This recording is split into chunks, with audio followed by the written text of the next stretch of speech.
Hi. Oh, that's good. Oh, you put it down my way. Oh, hang on. I'll get you a stool so it'll be near you. Oh, great. Okay, yeah. Yeah, that works. I understand the importance of wine during poetry. There we go. Yeah. We'll get you a wine stool. There we go. Thanks a lot. Yeah, so I was just thinking about Tracy Emin and how I first knew her, or knew of her. And I remember being about 12, so that was 2004, and she's the first person that I know of to wear those "This is what a feminist looks like" t-shirts. And I thought that was really cool. And I still do. But inexplicably I don't have one. But yeah, and I knew about the bed, of course. But I can't remember what I thought of it when I was younger, and I feel like it would be quite different to what I think about it now. Because I remember talking to my friends saying, you know, there's a Tracy Emin themed night, and I said, what do you think of her? And then he said, she seems quite narcissistic. And I thought, oh, could that be because she's a woman talking about her own life? Probably. But you know, that's important. And I love the fact that she's confessional, because it is important to articulate your own experience, particularly when you are a woman. So the first poem that is going to play, I wrote when I was 19, and I'm sure you can all sympathise or empathise with being 19 and just being a mess of emotions and just kind of getting those out onto the page. So brace yourself for a puppet smile. My puppet smile creases at the corners and falls at your will. Perfectly poised, I'm stood, silent, still, waiting for a bus that never comes, in a rain that doesn't fall. Just the lowly clouds hang around to tempt their way down, but stagnant they remain, up in the sky, like my stillborn dreams and the strings that keep my puppet smile, creasing at the corners, always bending to your will. So yeah, my favourite piece of art from Tracy Emin, probably her neon signs. And I was watching an interview on the South Bank show, which all of it is on YouTube. It's from, I think, probably late 90s. Worth a watch. And she says about how she had a boyfriend at the time, and he commented on the neon signs and said, oh, they're sentimental and pathetic. And she said, well, sometimes so am I. And, you know, that's very true of everyone. And I don't think there's a great shame in just trying to work through your emotions, especially as a woman who experiences trauma. And let's be honest, a lot of us do. So that's very obvious in her art. And I very much use poetry as catharsis. I'm 23. Very much an amateur poet, I feel, because of my youth. I haven't been writing for all that long. So the next poem is very much something that was cathartic for me, but I do have to give a bit of a trigger warning.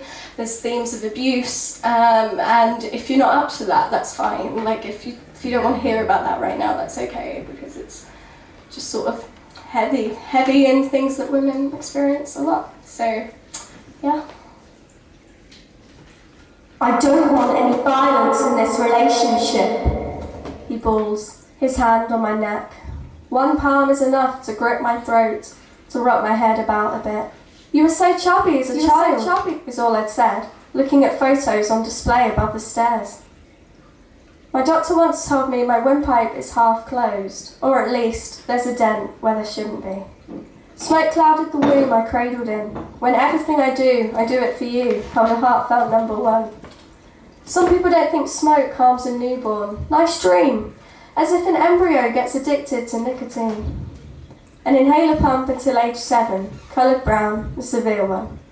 Back when I thought the way I go was mucus on my lungs. Roughly 10 years later, my head knocking against a door, I fear I could have been wrong. His mother's in the kitchen a few metres away. The door is open, I know. I can hear the frying pan. Her hands brushing steak with olive oil as loud as she can.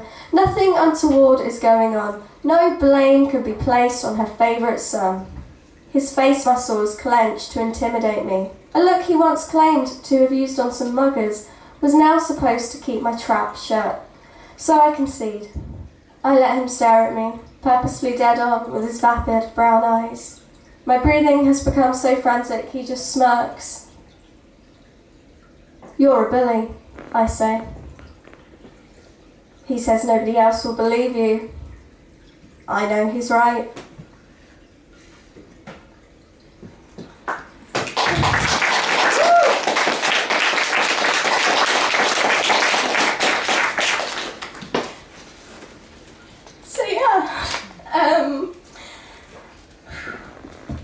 So a lot of women go through trauma in their lives, and I feel like it is important to articulate that.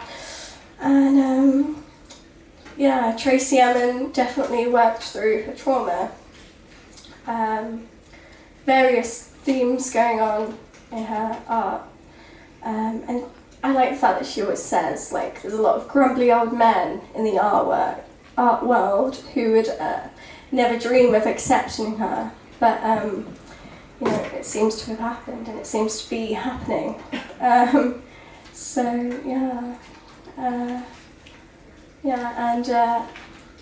on the theme of sentimentality and things like that, it's my mum's birthday today, and being the last minute Madie that I am, I might have posted her card a bit late, but I am reading out a poem about her. So I think that counts as being a good daughter. So it should have been him.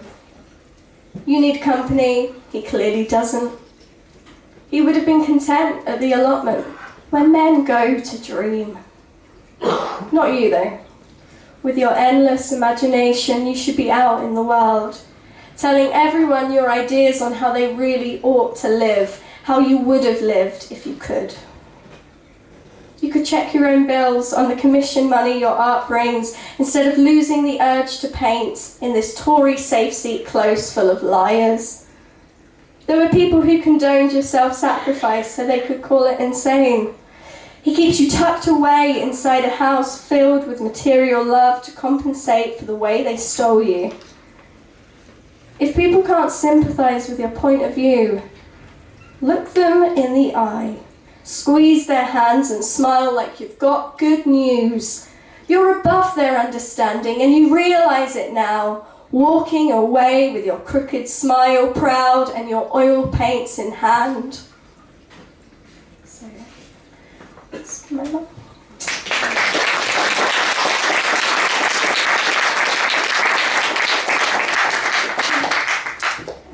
Growing up, I was surrounded by a lot of sort of mental illness, particularly because of my mum.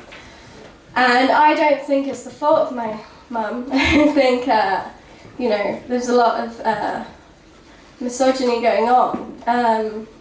And she was institutionalised in the early 80s. Now, it's not a great time to be institutionalised. And I often wondered when I was younger, I often thought to myself, what was she like before that happened to her, before the electrolysis and things like that.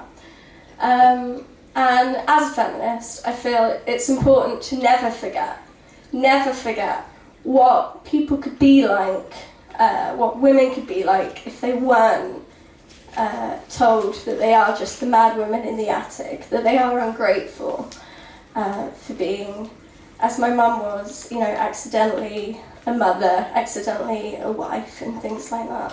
So the next poem I feel like is important to say before it, not all men, but here I go. So, I'm a feminist, says the man who once made the aside. Yeah, I would have served you first, but you don't turn me on, as I walked away from the bar. I'm a feminist, says the man who dated my friend as she turned 20, despite not asking for his love. I'm a feminist, says the man who comments on all of my social media activity as soon as I click post. I'm a feminist, says the man who told me, yeah, catcalling happens, but you can't generalise all men. I'm a feminist, says the man who calls out my harasser, his friend, but only sparingly. Anything else would be inconvenient. I'm a feminist, says the man. I'm a feminist. I'm such a feminist. So that's just about